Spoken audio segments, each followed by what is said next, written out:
The Fair Information Practice Principle FIPPs presentation by Leo Atebeko. The Fair Information Practice Principles are a framework for privacy policies at the Department of Homeland Security and other private organizations that collect, use, store personal and private identifiable information.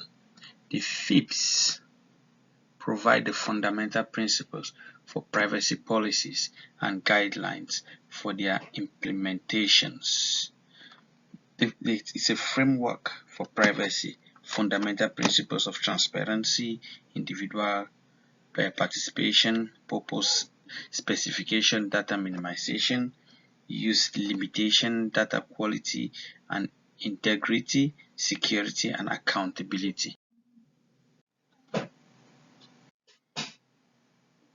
In the subsequent slide, we will look at each of the principles for FIPPs. We'll start with transparency.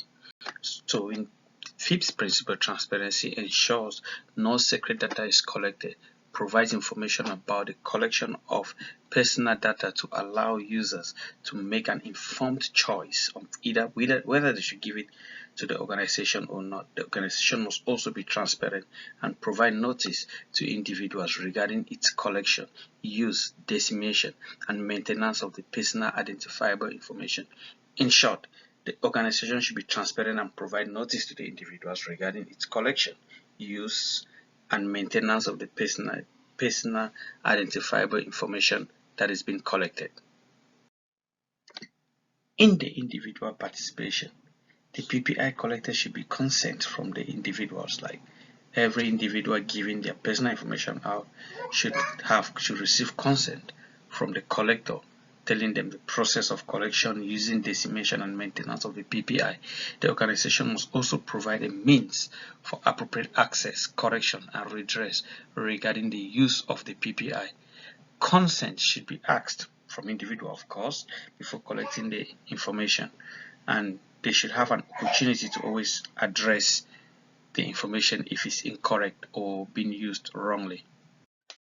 The organization must clearly specify the authority that it permits for the collection and outline the purpose or the purposes of which the PPI is intended to be used.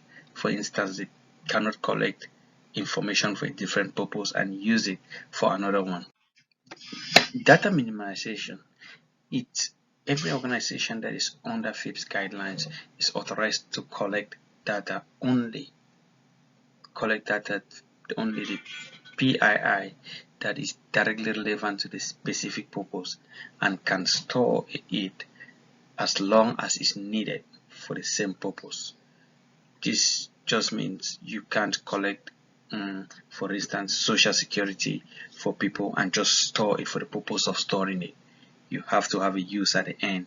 An example could be you cannot collect the social security of employees for employment, then use that same social security for a direct deposit to the bank account of the employees, for instance. So the minimization of data is you must collect data that is needed and is relevant to the purpose and use it for the relevance of the purpose that it was collected for. Just like stated, the organization should use the PPI solely for the purpose specified in the notice. Sharing PPI outside of the organization should be for the purpose and compatible with the purpose for which the PPI was collected. You can't collect data for the organization and share it within the organization for an intention that was not disclosed to the person owning the PII. The organization must ensure data quality and integrity by ensuring that all PII collected is accurate. It's the correct information from the provider relevant to the purpose for which it is being collected and collected in a timely fashion and complete upon collection. This means the information collected must be in accordance with the reason for collection. The organization must secure all PII against all threats and risks such as loss of the system, unauthorized access, destruction, modification, unintended, and inappropriate disclosure is the responsibility of the organization as their security measure to protect the PII.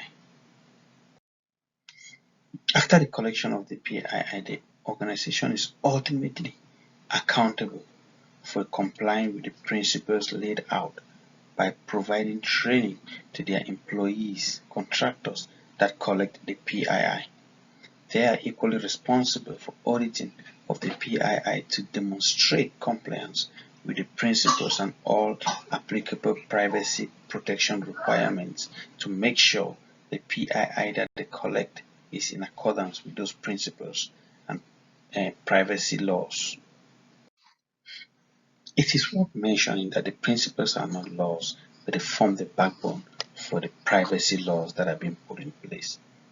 So, the FIPPs and other privacy policies, laws, and regulations are similar. The FIPPs collect, it deals with the PII, everything that goes with the PII, ranging from social securities, bank accounts, hospital, medical information, while other privacy policies and laws are only in regards to one particular sector. For instance, the HIPAA law only goes with medical field, and the NIS applies to agencies which collect PII and does not apply to every agency. So the main difference between FIPPs and others, FIPPs collect it's in charge of all PII information, while other policies, laws, and regulations are in regard to one particular sector which they deal with. You must have noticed that within the presentation there was interchange between PPI and PII. They're basically the same thing. So the FIPS and the PPI are while FIPS deals with the personal and private information is the main concern of FIPS.